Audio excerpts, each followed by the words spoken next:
Okay, guys, we are back with another episode of the Strand Forward podcast. Today's guest, I'm very excited to have on. He has got one heck of a story to share with you guys.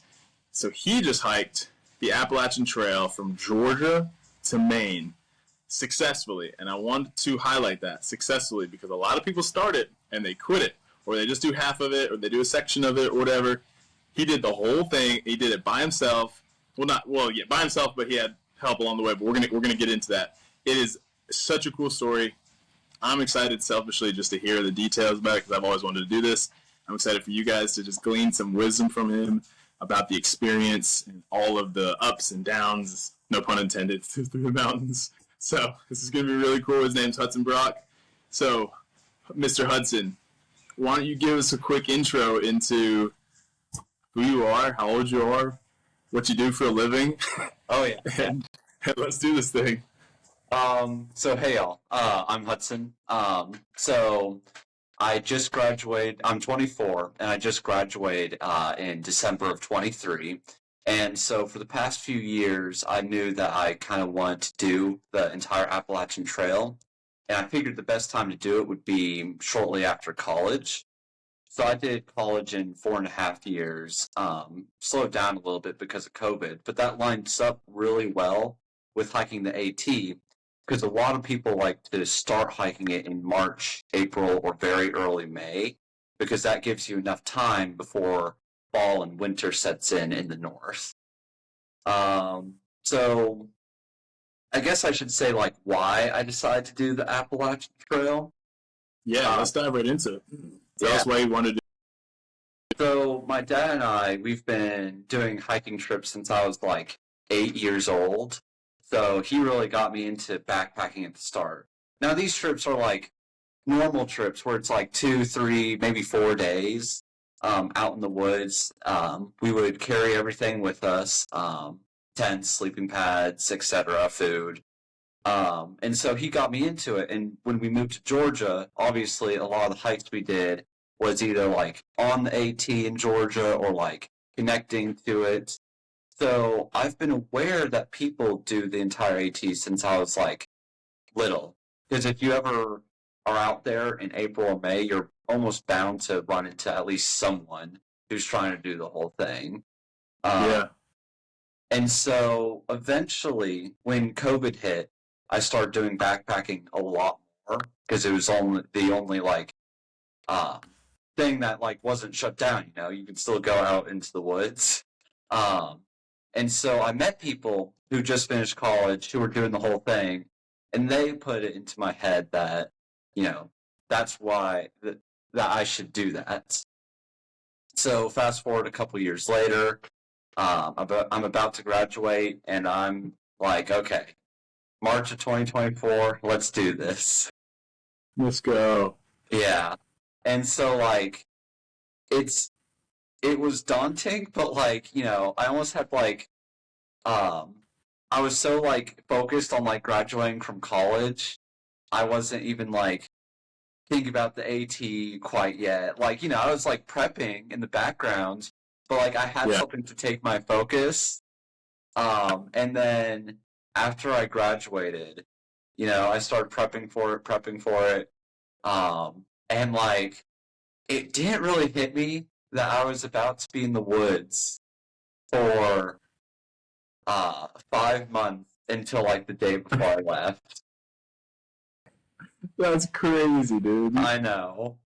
Cause like, so yeah, let's go right to that. We'll backtrack and go through a bunch of stuff, but like, walk people through that moment, dude. Like you're at the start of the trail. You just got there, and you're like, "All right, bye, guys. Yeah, here we go." Like, what was that like? It was pretty crazy. It's not as like with a lot of people, they have to like travel from all parts of the states or like across the world even to like get there. But for me, the start of the trail only is like 50 minutes from my house, so it's not like you're taking. Yeah, so it's not like mentally you're not thinking like, oh, I have to take a long journey because you just drove 50 minutes from your house. Mm-hmm. But then you realize like, no, you have a backpack on with everything that you're going to be carrying, and you're about to walk 2,200 miles from Georgia all the way to Maine. And like, at first you're like, man, I'm really doing this. And then you go up that first hill. I did what's called the approach trail. So the Appalachian Trail, it starts and ends on top of mountains. So there's no like road access at the top of the mountain. So you actually have to like hike different trails to get to the start and end of it.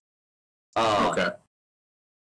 So in Georgia, that's at Springer Mountain, the southern terminus of the Appalachian Trail. And so I took the approach trail, which starts at Amicaloa Falls, and then hikes 8.8 miles to Springer Mountain. So that was my first day pretty much, where I just hiked all the way to Springer, and then a few more miles to the second shelter, Stover Creek Shelter, on the AT. And like, I remember thinking at the end of that day, when all you've done is hike 11 miles out of 2,200, like, man, this is going to be daunting. Yeah.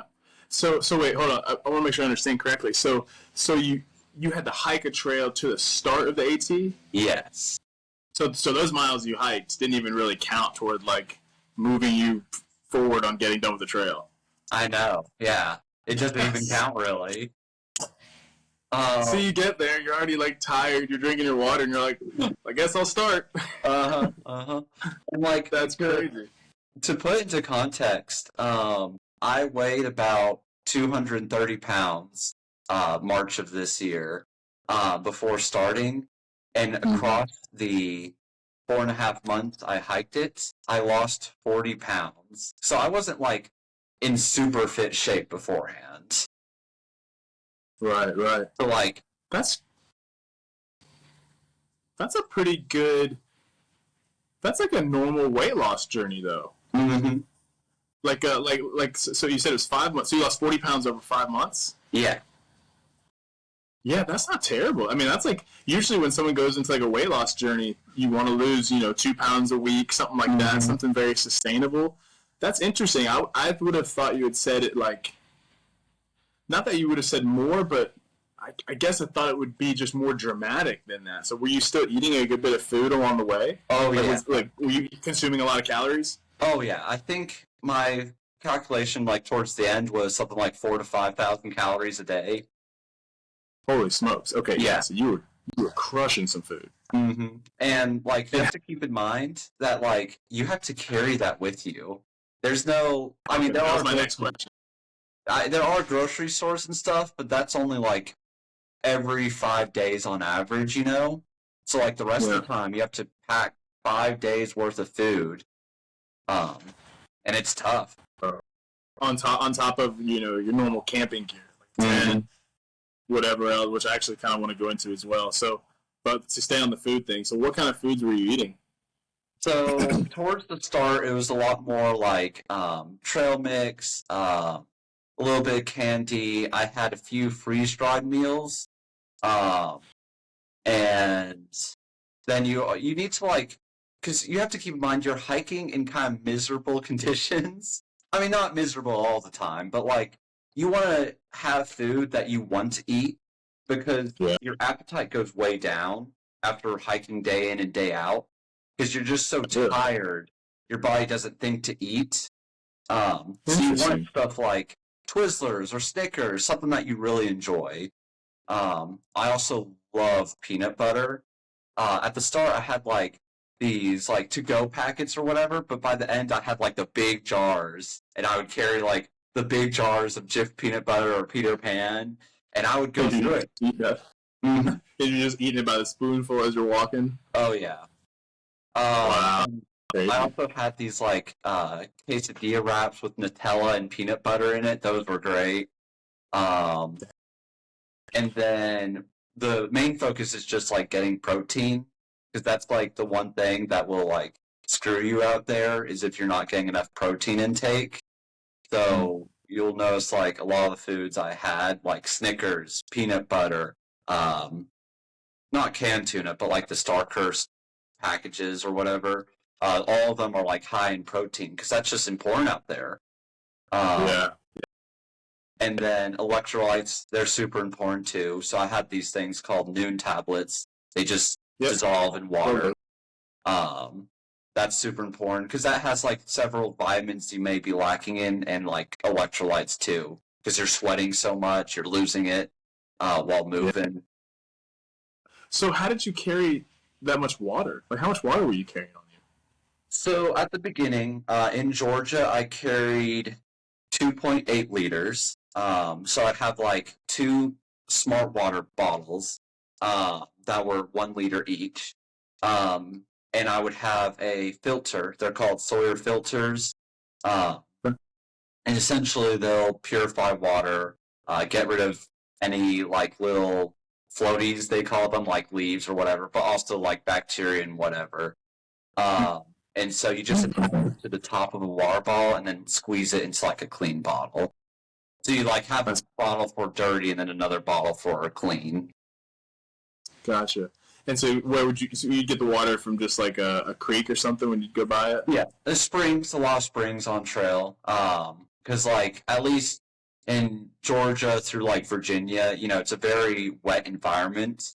It's considered a temperate rainforest. So it's not like a tropical rainforest where like stuff can grow all year long, but it is, it gets so much water, it is considered a rainforest.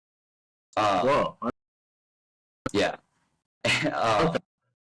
Up north, it definitely is drier. So I had to up the amount of water I was carrying to like 3.8 liters. That way I could carry enough so I can refill it all when I could. Yeah. And carrying that much water, did it feel daunting? Like, did that feel heavy on you when you were carrying it? Mm-hmm. Like, besides, like, a full food resupply, the water would be the heaviest thing I was carrying, because it's like 2.2 pounds every liter, I think. So, like, if you're carrying 4 pounds of water, you know, that's like almost 8, 9, 10 pounds, whatever the math is there. So it's fairly heavy. That would represent like a third of my pack weight. Yeah. You know, at some points when I had full food, it was less. Yeah. How much did your pack weigh when everything was full? So you got full food, full water, camping gear. How much did it weigh? So on day one, it was 44 pounds. By the end of it, it was closer to 34 pounds with full food, full water, that sort of stuff. Okay. Did you just eliminate stuff that you didn't need anymore? Like when you're hiking day in and day out, you start realizing the things that you're not using and what you don't need. Additionally, I started March 3rd, so like the weather's still pretty cold for a month and a half, so you have to carry winter gear. And winter gear is heavier because, you know, thicker sleeping pad, you're carrying an extra jacket, that sort of thing. So I went back in, so I kept sending stuff home, ditching stuff, and I was able to eliminate almost 10 pounds from my full weight. And then as I would go through food, that would usually drop to almost 24 pounds. Okay. That's still really heavy though. Like people, because I'm just thinking like, you know, carrying 40 pounds. Like I've done ruck runs before where you got to ruck with 30 pounds or even like 60 pounds, and like it's bad. But like carrying something like that for that long. Oh yeah. That's where it's like, okay, this really takes a toll. Like the exponential, like the compounding effect on your body. Every single step over and over and over with that extra weight, it's like, dude, that gets hard. Oh yeah. And so like, go ahead, say something. Or what were you gonna say? So like, you know, at the very beginning, so like the first few weeks, it was just like miserable, you know? Like you already take breaks and like, you know, I'm only hiking about 10, 11 miles at the very beginning for the first few days. And like, you're not used to the pack. Like, you can train, you know, but unless you're training by like just going on long duration camping trips, it's not the same thing. So like beforehand, I was doing a little bit of weight, walking as much as I could, like at a local park where, it was actually rough terrain, not just like concrete. Yeah. But that just doesn't prepare you for, being out there all day and then like the super steep inclines and declines you have when on mountain trails. Dude. Oh, I'm just imagining you like just grinding, hopping and puffing up them hills, dude, just dying. Oh yeah. So how? Okay, so another thing about the pack, like whenever you carry like a ruck, at least in my experience, it gets really daunting on your traps because it's like if you're just carrying that weight. Did you have like a special design where like it took the weight off your traps and kind of put it on your low back? Yeah. Was it like a special design pack? So most packs have so if you remember like old school backpacks have that like metal frame on the outside of it. Now like newer packs have what's called like a inside frame. So essentially it's like a frame that will adjust where the weight is loaded. So it'll put more of it on your back and hips. That way you're not just carrying it all on your shoulders and traps. I was gonna say, dude, because that gets really annoying, really hard. Oh yeah. So like after I finished, I wanted to stay in shape and stuff. I got a 40-pound weight vest, and it all gets put on the traps. And like my traps definitely developed a lot, but like carrying 40 pounds just on your traps feels a lot different than carrying 40 pounds on like a efficient backpack. Yeah, for sure, 100%. So what all? Let's go through your packing list. Like, what all is inside your bag? So you have like the big three. So I have like the Osprey backpack. I mean, that's a super important thing. If I knew what I know now, I would have gone with like a smaller pack. Because like when you think about it, like every additional little bit of material adds up. So like hip pockets you don't need, but they add weight. So I would have gone maybe with like a ULA backpack, something like that. That's a little bit lighter, maybe a little bit smaller. And then for a tent, I had a what's called a Gossamer Gear the One. Essentially, I have these trekking poles, just like the hiking poles that backpackers use. And so the tent is just like cloth, and then you use the two trekking poles to like stand them up. Yeah. So with like a TP style tent, I guess, like where it has like a stake in the middle or the sides. Yeah. Gotcha. And so that helps because I use the trekking poles to like move around all day, and then I can use them to set up my tent, so it saves weight. Yeah, that's great. And then, So you would just like stake those in the ground or something, and then just like drape the tarp over like a kind of just use that as like the columns on either side or whatever. Yes. So it'd be one trekking pole on each side of me, and then you would have to like the flap would open on like one half of it, so you kind of have to like move around the stake as you get in. And then there's like additional metal stakes that you put into create the circus tent or whatever. Right. Yeah. And so that worked pretty well. They're not as like stable as like the metal rods ones where they fold up and collapse and then you have to like expand them out. They're not as like durable to wind and stuff. You have to really set them up correct. But like they're a lot lighter. And like you appreciate that. And they're faster to set up, in my opinion. And would all that stuff fold up pretty condensely, like pretty small? Oh yeah. It's just like the tent itself would just be cloth and stuff, so it just stuffs in a stuff sack. It was only like this big when stuffed together. Made it a lot easier. And then, as like an additional note, like it's just a single layer tent, so it's lighter and it's rainproof. But the downside of like single layer versus dual layer is that you get condensation on the inside. So like as water is moving through the air, it gets stuck on the inside of your tent. So there were a few times where I didn't set up my tent in a good area, and so the clouds were able to go through the fog.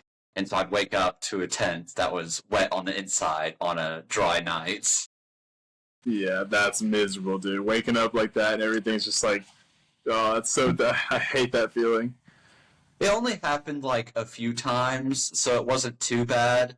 But like that's definitely the risk you take when you're just doing a single layer tent. And so how was it? So you said it only happened a few times. So what was like? How did you prevent that from happening other times? Like you said, like where you set up mattered. Yeah, where you set up, like you're trying to avoid being right next to like a creek or river because like that can add humidity to the air. If you set up your tent like in a lower lying area, so like if you're on top of a mountain, way more likely that low lying clouds are going to move on the top of that mountain. And clouds are just like water in the air, so that means like condensation will get in your tent. I seem to have a good eye for choosing locations. And like less wind helps too. It's like just, Okay, interesting. yeah, so just in general, you want to choose a good tent site because a good tent site means like you're going to have a better night's rest. Yeah. Okay, I got you. So now, okay, so keep going. So what else was in your pack? So we covered the tent. What else was in there? So I had a 20-degree sleeping bag. Essentially, it was a synthetic one too. There's like down sleeping bags are like bird feathers and stuff. They're lighter. The synthetic pack, it was a 20-degree bag, but a lot of the reviews say it feels more like a 15-degree bag, and I would agree with that. Because you just need it to be 15-degree, meaning like temperature. That's the temperature rating on it. Yeah. And so brought that with me because it gets super cold. It gets below freezing a lot early on. Dude. And yeah, I used that. Sometimes I would sleep with like just my sleeping bag. Sometimes I had to put on my jackets and stuff because it got super cold. Dang. Yeah. And then I had a down jacket, so just like one of those North Face like synthetic jackets or whatever they're called. I had like a mid-layer fleece from Patagonia. I kept a long sleeve Patagonia t-shirt, just like their athletic shirt. I chose a long sleeve because early on, like it's nice to have a long sleeve in the cold, but also like you can get a lot of sun on you at points, and so that has like a big SPF rating. The shirt does, so like it prevent like the sun from just burning my arms real easily. Yeah, gotcha. Okay, so what else did you have in there? So I had a little like propane tank, and then like a little like foldable stove for cooking meals. For utensil, I just had like a long spoon that I could like dig into the bowls and stuff. People always get surprised by this, but like the only knife I had on me was a Swiss Army knife, because like a big knife costs weight. Like you don't think about this, but like every little additional thing you take with you adds up. So why do people get surprised by that? They think you'd want like some sort of bigger weapon. Yeah, they think like going out in the outdoors, you're going to be bringing like a big hatchet with you. And you're going to be chopping stuff all the time. When you realize like, no, you don't want to waste the effort on chopping stuff. You just go around it. Yeah. And so I had like a small little first aid kit. Nothing like super fancy in it, just like the essentials, like Benadryl, athletics tape, that's huge for like blisters or whatever. Some like antibacterial stuff, just where it only weighed a few ounces, and I'm not taking anything I don't need. I took a wilderness first aid class before I left, just so I could feel like I knew what to do in case of emergency, and that really helped. Yeah. Honed what I needed. Well, I was gonna say, I feel like that's probably a really smart thing to have in case you I don't know, you slip and cut your leg, or I don't know, you're working with the knife and you cut your finger or something like that. Like you're not trying to be out there getting an infection. Right, right. Besides that, I had rope for a bear hang.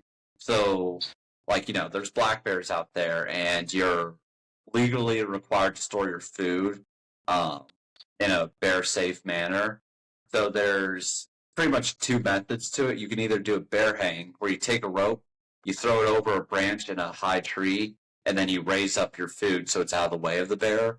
Or you can haul a bear can with you, which is this big, thick plastic container, where bears can't like dig into it. Um, but the bear can weighs heavier than just rope. I was gonna say, yeah, so rope wins on that one for sure. Yeah. It just takes longer to set up because the bear can you just have to set out a bit away from your camp, but with bear rope you have to like find a good spot, throw your rope over it, so it can take longer to say the least. Yeah.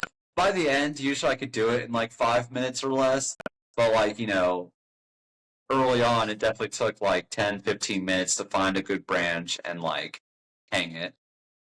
Yeah, after a while you just started identifying the branches quicker, like, okay, that one will work. Now this is the process. Yeah, plus, like, on the way into camp, when you're, like, close to it, you can start looking for, like, a good place to hang your stuff. That way you're not, like, having to backtrack. Yeah, that makes sense. How long would it take you to set up camp? Your whole camp, tent, everything? I mean, I think early on I gave myself, like, an hour or so. Just because, like, it includes everything, like changing, getting everything out, setting up your tent, bear hang, all that. And, like, I include, like, getting water and stuff in that, too. But, like, later on, like, you could do it rather fast, because, like, you've set up the tent 100 times. You've hung up bear rope 100 times. So it's not like, you're used to it. So you just get faster at it. Did you ever get like, I don't know how to ask this question. Comfortable is not the word, because I'm sure you got comfortable out there, like, or kind of got into like a routine. But did you ever start to feel like, I'd be okay not going back to civilization? So, like, yes and no. Because, like, you have high days, you have low days. And, like, on high days, like, when I'm in the Whites or I'm in the Smokies, like, where it's just so beautiful out there. And, like, all you think about is hiking with your friends that you've met out there. You're like, yeah, I never want to go back. And then you have days where it's raining. It's in the 50s. And, like, you're just like, man, why am I out here? Why am I doing this? And you kind of... Someone put this better that I was on trail with. His trail name was Taxi. But he said, like, being out in the woods and going through all the miserable stuff out there makes you appreciate civilization a lot more. Like, you go to comfort. Yeah, like, beforehand. And this is not, like, dissing on Motel 8, but, like, Motel 8 is not the highest, like, 5-star hotel. And, like, before doing the trail, like, you don't, like, appreciate everything they give you. But, like, on the trail, you stay at Motel 8, and you're like, this is luxury. You're just... I mean, it's a 5-star resort. They give you, like, a free chocolate muffin. They have showers and stuff with hot water. And it's just like, man, this is amazing. A bed that, like, you didn't have to look for rocks underneath your tent beforehand. Wow. Yeah, so you're like, finally I can just lay in this bed and just sleep. Yeah. How good did you sleep when you were out there? Did you get to the point where you could sleep pretty good? Oh, yeah. Like, you're just exhausted on a lot of days, and so your body finds a way to sleep. I was going to say, yeah. Because I've gone camping before and stuff, and you never, like, at least for me, I've never slept that great. It's just, you're uncomfortable, or you're, like, maybe you're kind of scared because you're like, I don't know, there are bears out here, whatever. You're just not sleeping that great because you don't do it that often. But like, did you get to the point where like those thoughts didn't even enter your mind? You're just like, I don't care what's out here or what's around me, I'm sleeping. There's definitely a few days where like I just got so tired that I was just like, I'm laying down and I'm going to bed. Like after this, I want to like walk through the start of the trail to this point.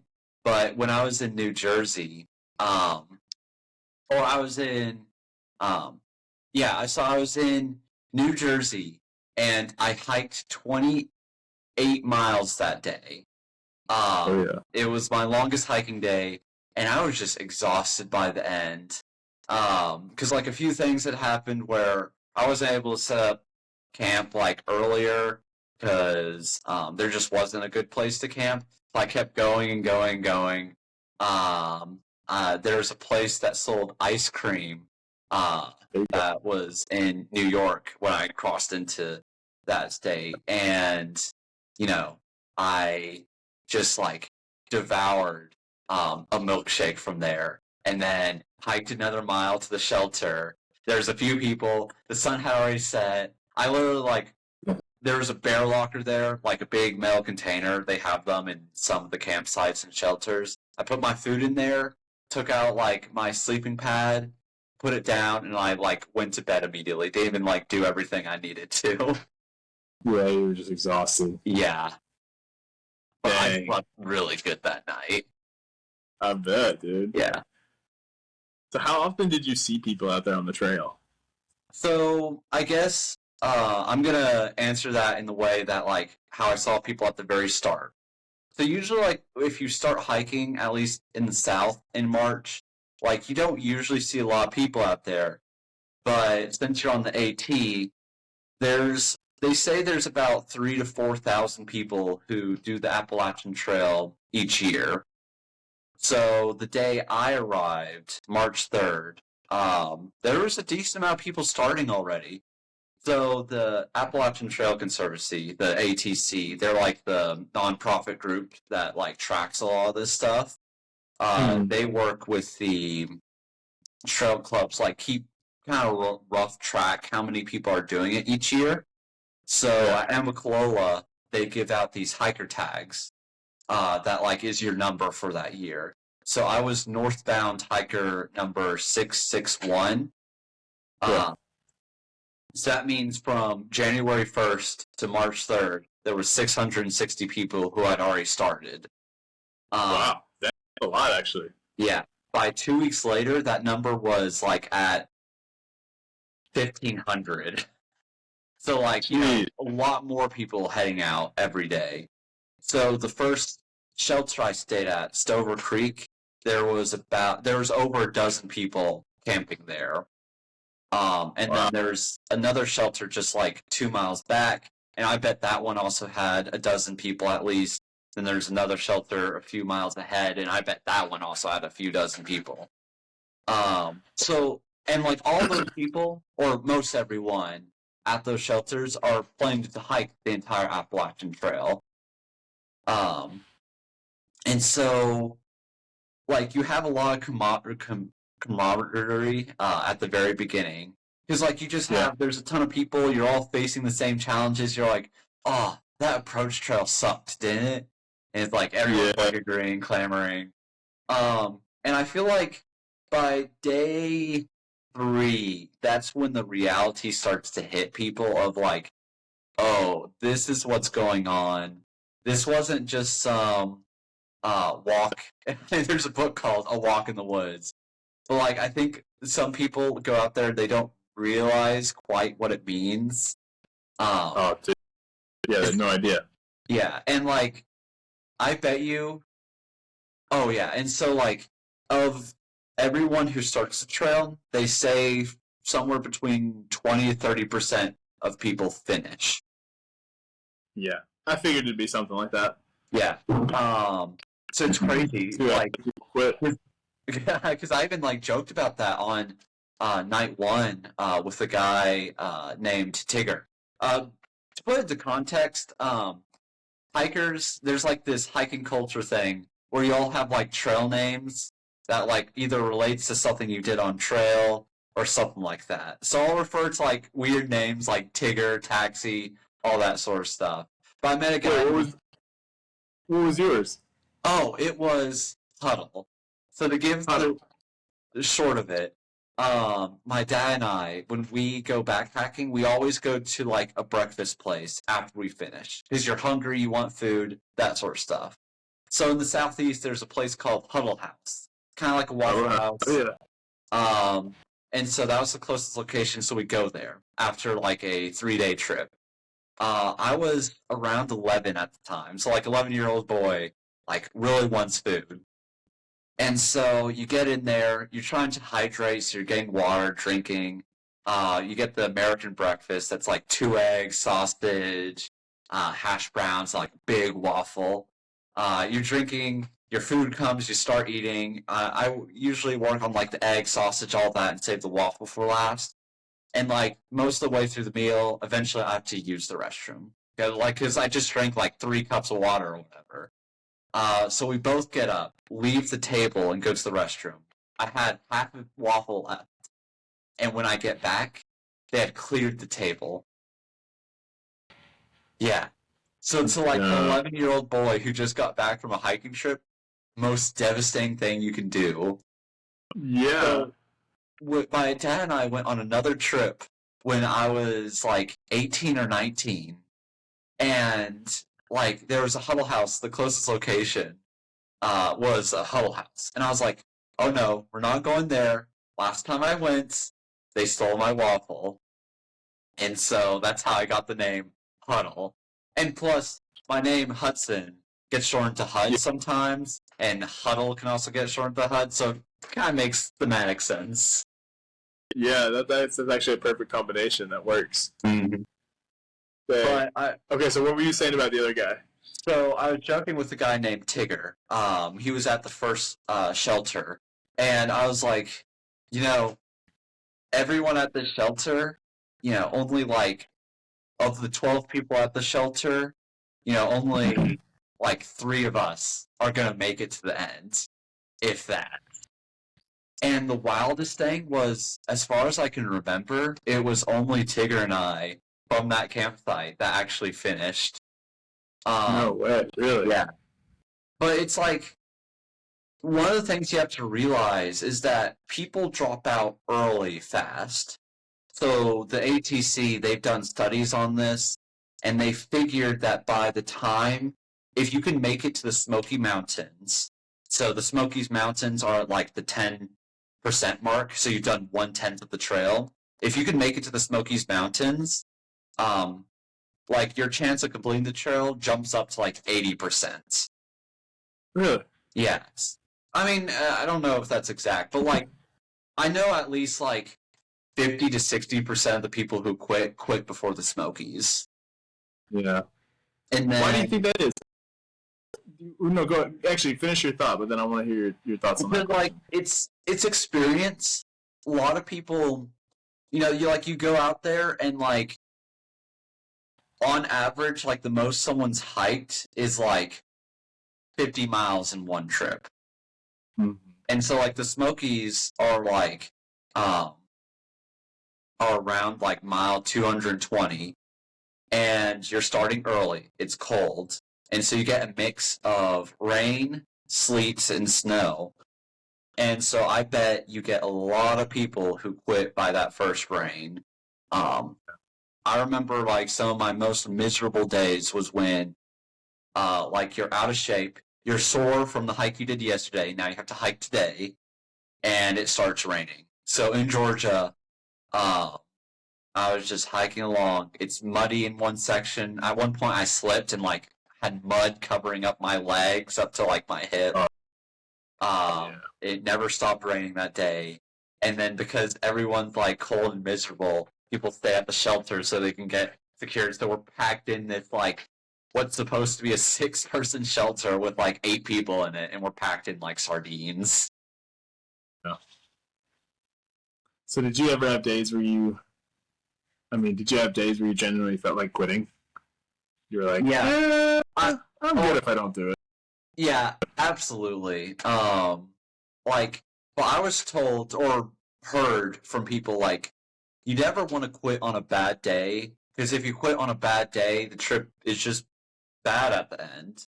So, like, what the general advice is that if you're having a rough time, go into town, get a hotel or a hostel or something, have a nice bed, and see if you feel better in a day or two. And generally speaking, whenever I felt bad and miserable and I did something like that, I felt a lot better the next day. You know, you realize, like, what's the thing? Pain is temporary.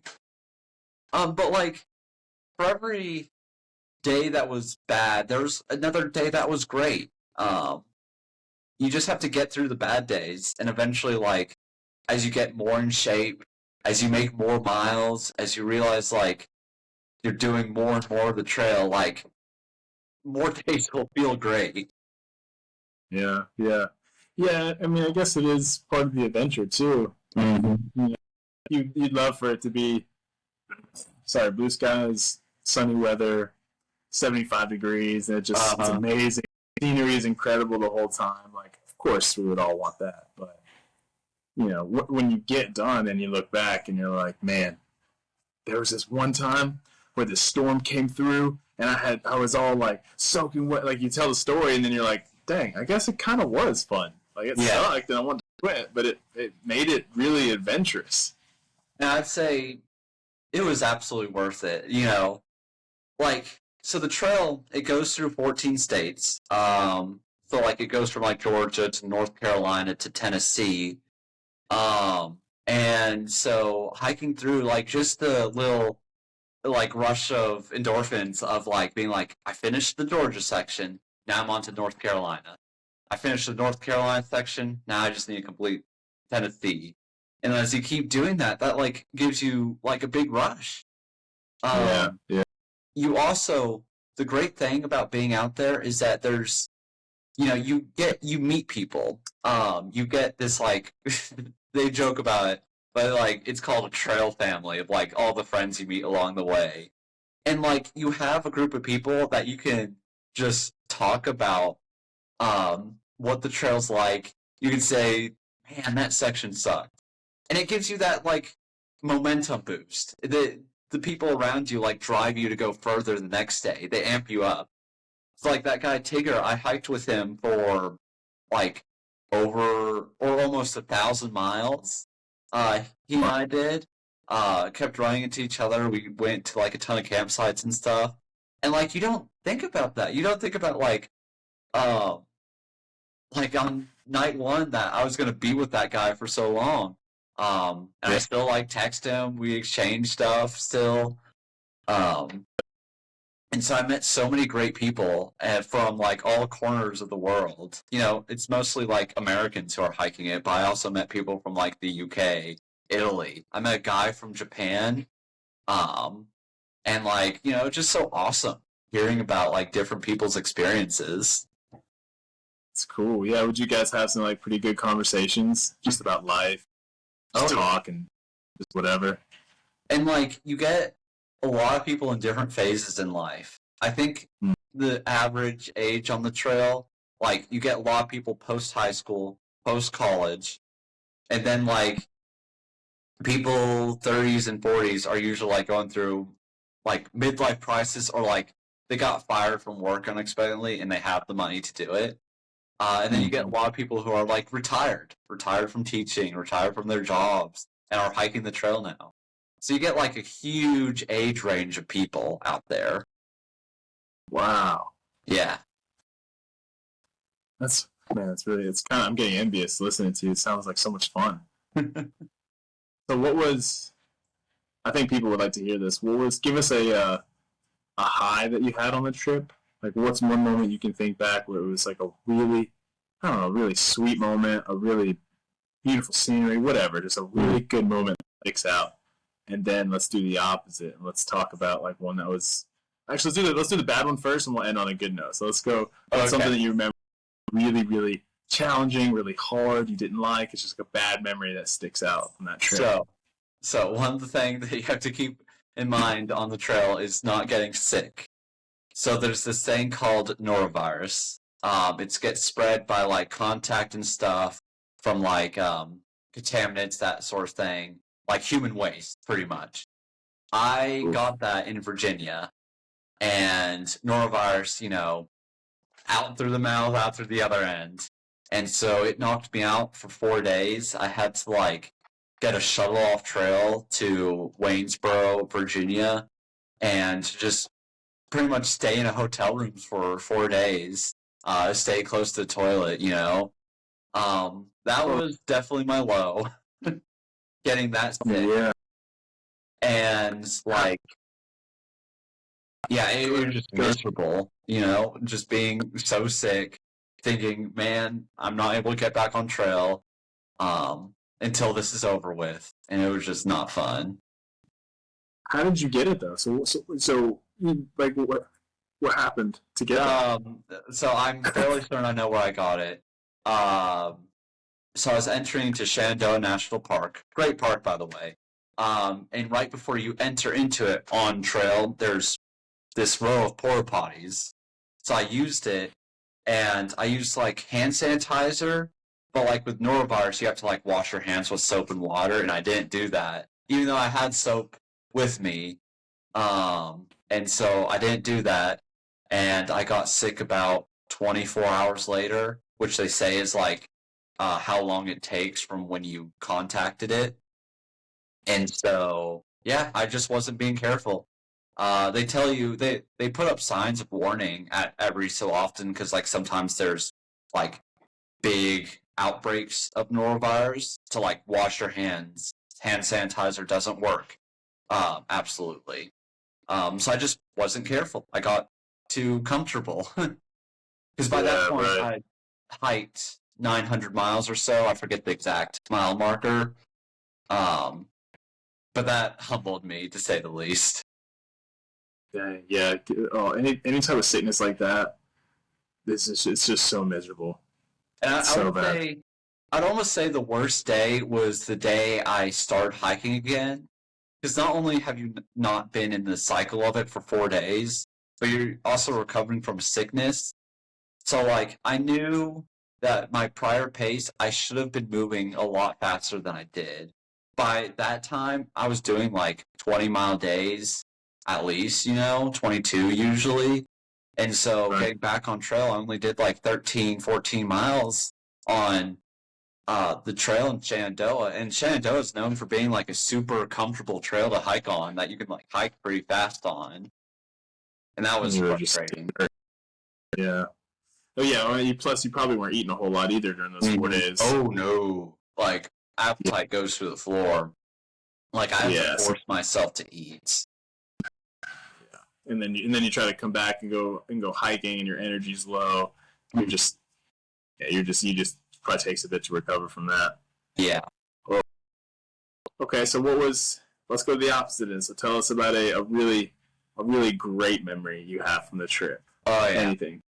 So I'm going to give it a little bit of context. So, hiking in the southeast, it's the Green Tunnel. Like, there's trees everywhere. And so, like, you never get above what's called tree line. So essentially, like, as it gets colder, and as you get higher altitude, it stays colder. So that means, like, trees can't grow if you get high up enough.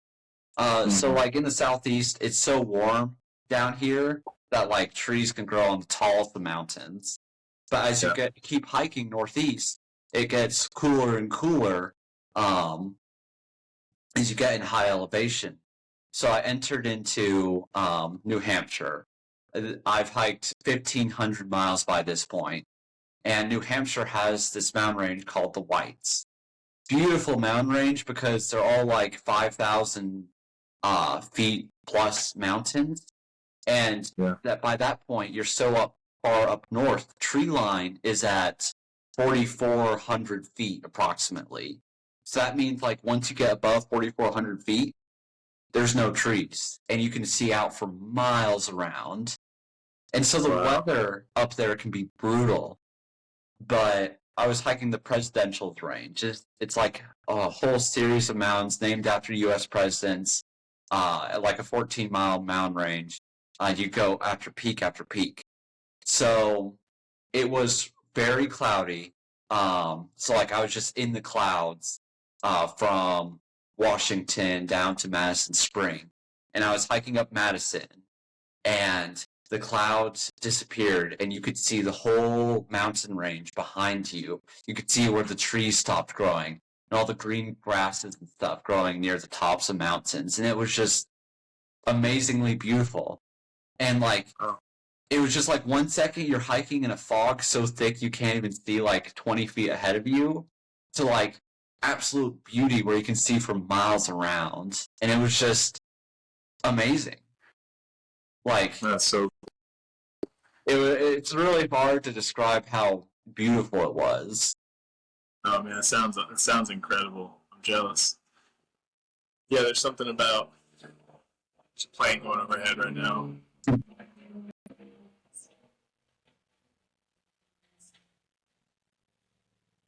Well, fun. It's the beauty of shooting outside. Uh-huh. Yeah, I mean, dude, that's just listening to you describe that, man. Like, there's like a sense of peace that, like, at least when I was listening to you describe it, I'm just like, oh man, that just feels really good. Just to picture that in my mind and just imagine the mountaintops and the beauty of it. Sounds incredible. Mm. Dang. Was there a sense of when you got to the end? Tell me what that experience was like when you got to the end, because I have this idea in my head of what it was like, but I want to hear from you. So What did you? So to put into context of what the end is like, so you're finishing in Maine. And Maine is very sparsely populated. So you have what's called the 100-mile wilderness at the very end. So it's where pretty much there's no towns around. You're literally hiking 100 miles where there's like the occasional logging access road, but you're not going through towns. You have to carry enough food to get all the way through it. For a thru hiker, it's not too bad because like you're doing 20-mile days, so like that's just your normal food carry 5 days. But like you don't see too many people. It's very boggy. And then the last mountain that's right after the 100-mile wilderness is Mount Katahdin. And so Mount Katahdin is 5,200 feet tall, so it's above tree line. And it's a very tough climb because you're hiking from like you're doing like a 4,400-foot climb to the top of it, and um, it's a boulder field at a eventual point. Like by boulders, I mean like taller than a person boulder. You're clambering, pulling your pack with you. I have this like almost humorous picture where like at any point on trail they have like these rebar like steps. And like there's one point where it's like there's just one rebar step that's like at head height. And, you know, at any other point on trail they would have put like 5 steps right there. But no, you gotta like raise your foot all the way up there to get up. And it also puts into perspective because it's a very famous mountain, so a lot of people like to hike it. But they suggest for a 5-mile hike up, 5-mile hike back to leave before 9 a.m. That way you can get back before dark. So, and that's like crazy for a 10-mile hike, you know? Yeah. And so the whole way I'm passing by people, because, you know, there's a few like gay hikers or whatever who are trying to hike it, and like you're just blasting through them. So I started hiking it at 9 a.m. and I got to the top at noon exactly, which is kind of crazy. Yeah. And so the last mile is very beautiful because like the mountain plateaus at the top. So like you've just done a very tough climb over boulders and stuff, and then all of a sudden it's relatively flat. Like a stone pebble path, and on either side of you are these tall, long grasses that grow up on top of the mountain. And so it's almost like a lackadaisical hike for that last mile. You get to the top, and like it didn't hit me at the very start, but like after sitting there for like a few minutes, getting my photo with the famous Mount Katahdin sign that says like Springer Mountain, Georgia, 2,190 miles. And like, you just sit there looking out, and like I did it on a great day because there's some days where it's in the clouds and like you can't see anything. I have a ton of photos from friends when they finished. They didn't have anything, but like when I finished, it was a clear day, so I could outlook for miles. See all the different mountains, where I came from, the lake I passed by, and it just like brought me to tears. Like even now, I'm like, I'm getting a little emotional about it because like it hits you then and there that like you just did it. You look at the sign saying Springer Mountain, Georgia, and you hiked that. You saw every mile. Just like you went through the ups, the downs, the hard days, the good days, meeting people. You accomplished this goal that you set out to do. You actually did it, and you're just like, holy smokes, like it's over. Yeah. Well, I mean, the funny thing is like, yeah, you're like, oh, it's over. And then you have to hike 5 miles back down that super tough terrain. So it's like, of course, why wouldn't they make it easy on you? Yeah. So it's like, oh, it's over. And then you start hiking again, and you're like getting emotional. And like, that first mile is easy, like I said. 'Cause I just went back down the same way because that's where an access road was, where my parents were going to meet me. And going down those same boulders, you're like, man, I hope I don't trip and fall 20 feet because that would be an embarrassing thing. You did the whole 18, you injured yourself at the very end. Yeah, don't do that. Jeez. But like, was there a part of you that was sad it was over?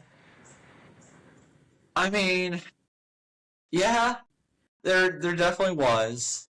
There's a part of me to be excited that I was like, heading home, that like I could enjoy normal life again. I definitely felt like afterwards I appreciate like the little things in life more. But I also like just appreciate hiking a lot more than I used to, if that makes sense. No, and sure. like I don't exactly see it the same way as I did beforehand. Like I have the context of everything that I did and everything I saw and all the people who helped maintain that trail. And it's like, it just blows my mind. Man, that's so cool. Yeah. It's seriously cool that you did that for a lot of reasons, man. Like, one is so many people quit, like you said. Mm-hmm. So, like, a third of the people that start finish it, I think is what you said, right? 20 to 30% actually do it.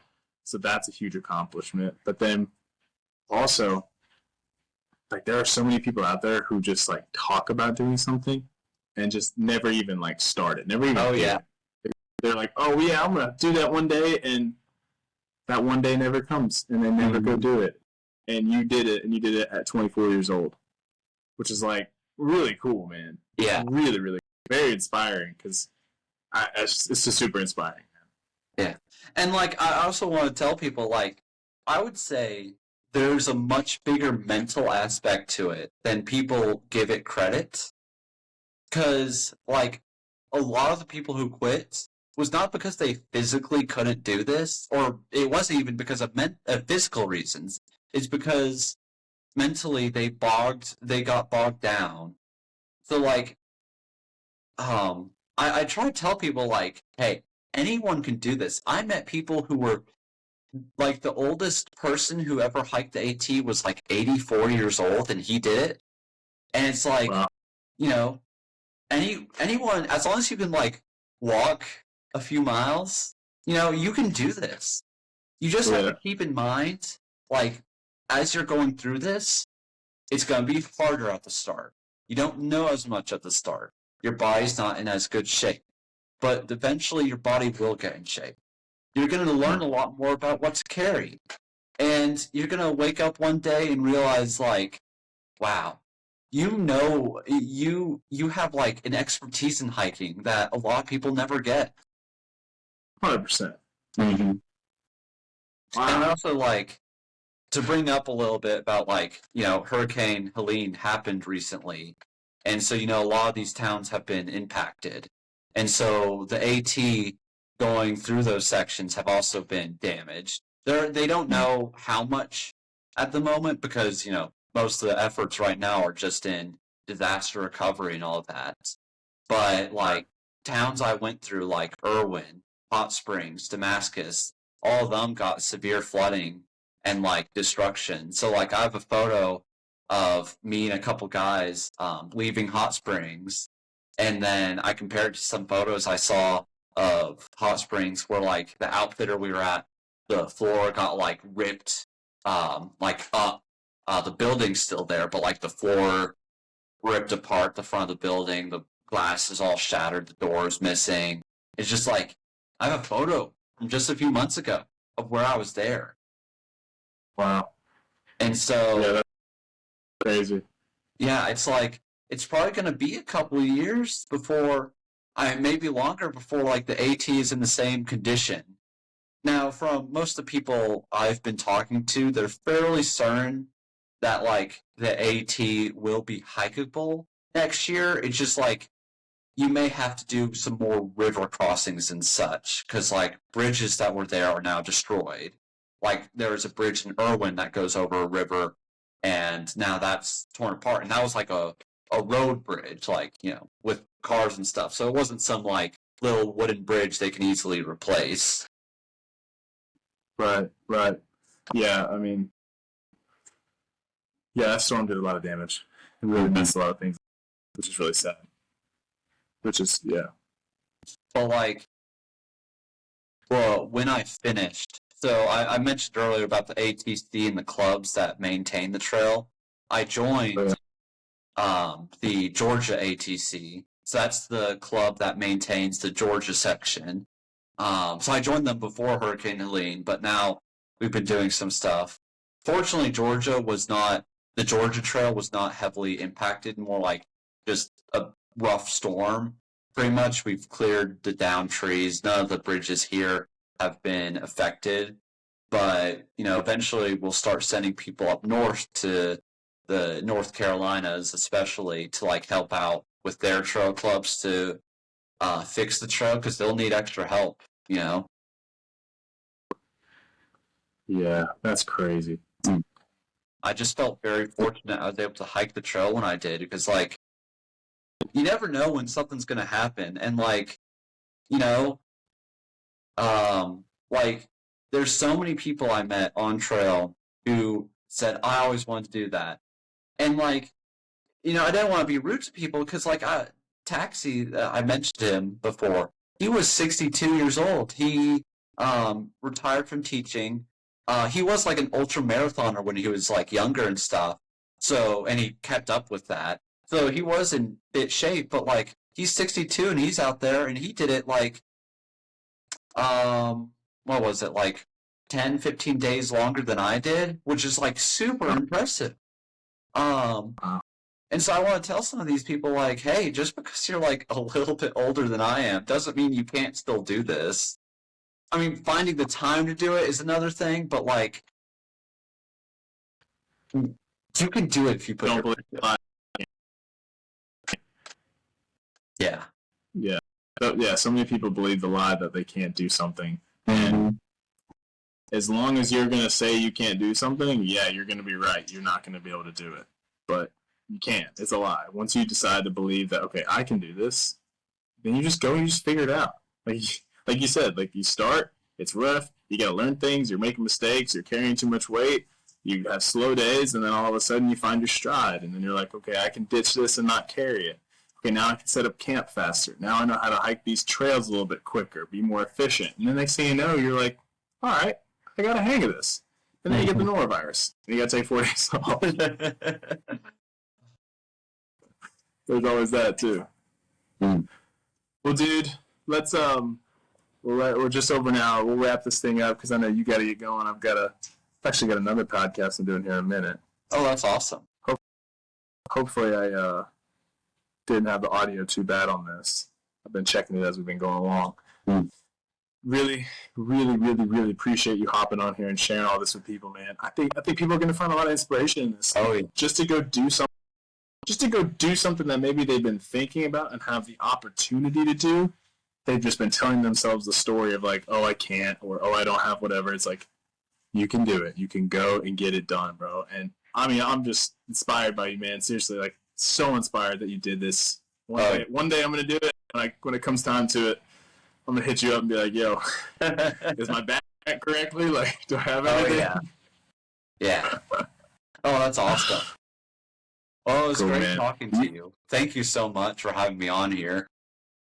Yeah, bro. Where can people find you on social media? Are you more on TikTok or Instagram? So I have a TikTok and Instagram account. So on Instagram, it's Hike the Hike AT. And then on TikTok, it's Huddle AT. And so just look me up. Probably the best way to look me up is just search on Instagram or TikTok, be like Huddle, Appalachian Trail through hike. And you should be able to find me pretty fast. Okay, cool. Yeah.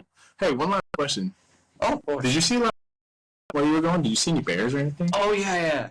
So I saw 4 different bears. There's a point on the trail where it actually goes through a wildlife sanctuary in New York. And so they have 2 bears there who are, like, injured or whatever, and they can't, like, be returned to the wild. And then I saw 2 bears while in Massachusetts.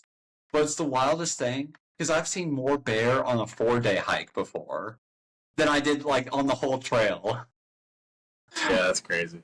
Yeah, so, like, and black bear, they're smaller, and, like, if you make a lot of noise, they're going to scare off pretty easily.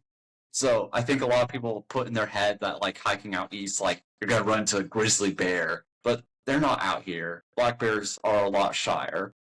And then I did get to see a moose for the first time in my life in Maine. And that was towering creatures. I only saw, like, a female one, but, like, even that was just, like, this, like, huge... Like, I think they're larger than horses. Like, just moving so fast in the woods. It's just crazy. Dude, that's awesome. Oh, my gosh. That's intimidating, dude, because horses are massive. Oh, yeah. Certain horses. There's a horse here where I'm living, and, I mean, he's a giant. So thinking about a moose in the wilderness that's bigger than that, it's like, yo, I ain't going nowhere near you, dude. Oh, yeah. And then, like, I saw my fair share of, like, porcupines, birds of all sorts, loons. People love to see, like, loons up north too. They have a very weird mating call. But I just saw so many awesome things. But the moose was the highlight. Yeah, you had an amazing experience, bro. Something to take with you forever. That's cool. Mm-hmm. Yeah. All right, dude. Well, hey, enjoy the rest of your day. Thank you so much. Thank you for hopping on, man. Oh, yeah. We'll have to do it again, bro. We'll do it again. Yeah. Well, I'm planning, after grad school, I'm planning to do the other 2 major trails in the U.S., the Pacific Crest one and the Continental Divide Trail. So maybe we'll chat after I do that. Yeah, let's go, dude. You're good. Yeah. That's amazing. All right, cool. Yeah, you'll definitely have to keep me up to date on what you're doing. Mm-hmm. Oh, yeah. Well, you have a great day. All right, you guys. Thank you for listening. If you're watching on YouTube, thank you for watching. This has been another Straightforward podcast with Mr. Hudson Brock. Go find him on social media. Again, guys, choose to go after whatever it is you want to go after and you're running from. Go after it. You can do it, all right? And as always, keep moving forward. Cool.